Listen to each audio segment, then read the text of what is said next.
Welcome. Here we go. Yeah. Thanks for coming. Yeah, thanks for having me. Why don't you tell us a bit about yourself? Yeah, I'm Emelie. I'm from Norway, Nice. 21 years old, and I'm a part of this amazing team here. Yay. So good. So good. And Amelia, you have a story of answered prayer, don't you? Mm-hmm. Yeah? Tell us about it. Yeah, it's a lot of answers or prayers that's been answered by God. But this one is a bit more personally because I struggled a lot with loneliness for quite a while, especially during high school years. And then when I prayed a lot with my mom and family and friends, the friends I had. But I always prayed like, oh God, can you just send me one good friend that I can hang out with, or like have one friend at least that's like my best friend, if you know. And then I kind of expected God to act like the day after. Like I was really impatient and I really wanted God to just move and do something really fast. Yeah. But that was not the plan God had, because he doesn't always answer prayer like immediately. But this took actually several months, actually years as well. But now looking back at it, it's so crazy how much God had actually done. Right. Wow. And it's so much freedom and just so much joy in him setting me free. And just he used these years and this time to actually show me that I'm not lonely, even though I don't have a lot of friends, or I had friends and family around me, but I still felt lonely. Yeah. But you don't need to have a lot of people around you, because he is always going to be with me. Wow. And he used that time to really show me that I don't need anything more than him. Wow. And that was just so amazing. Amazing. Yeah. And that revelation is remarkable, because I bet a lot of people feel that sting of loneliness, even people who are around people.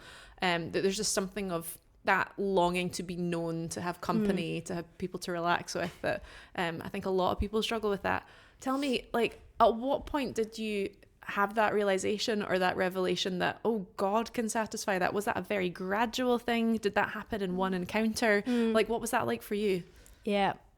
The same here. I expected it to be like one encounter and then it's all fixed. But it was over some time, but it was during DTS. So do a DTS, guys. Yeah. Smart. I think there's a sign here. Yeah. But no, it was just gradually through DTS and just through revelations with reading the word, spending time with God, and also being surrounded with a community. Yeah. That's so in love with God and just runs after him Yeah. at the same time you do it, and just challenged you. And through time or over time, God just showed me like these small details, like I'm here with you, I see you, and I care about you, but I'm not here to just do it really fast, because I want to show you that it's something more, and this is something that can last all life. Yeah. So Wow, yeah, that's rich. it That's is. so good. Do you know what? I love your story because I can relate to it in many ways, but I'm going to flip mine to the other side of things. So I was super lonely coming out of DTS because and I'm sure a lot of people can relate to this. So I had done a DTS when I was 17 and 18, like I turned 18 on outreach, came home when I was 18, and was so lonely. I was like, oh, I had these amazing friends in YWAM. I had this amazing community.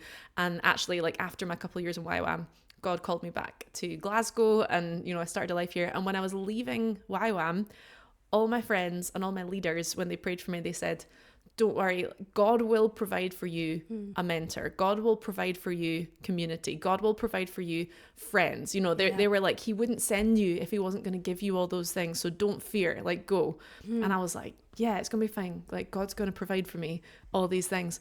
And actually in my story, he didn't. Like he didn't immediately. It took me years until I really found community, like people who were running after the Lord with me, who had time for me, who really got to know me.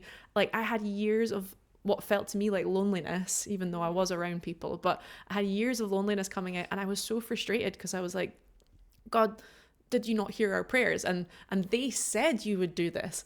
But I think I can really relate to what you were saying about how it's only in that place of loneliness that you develop that kind of dependence on God.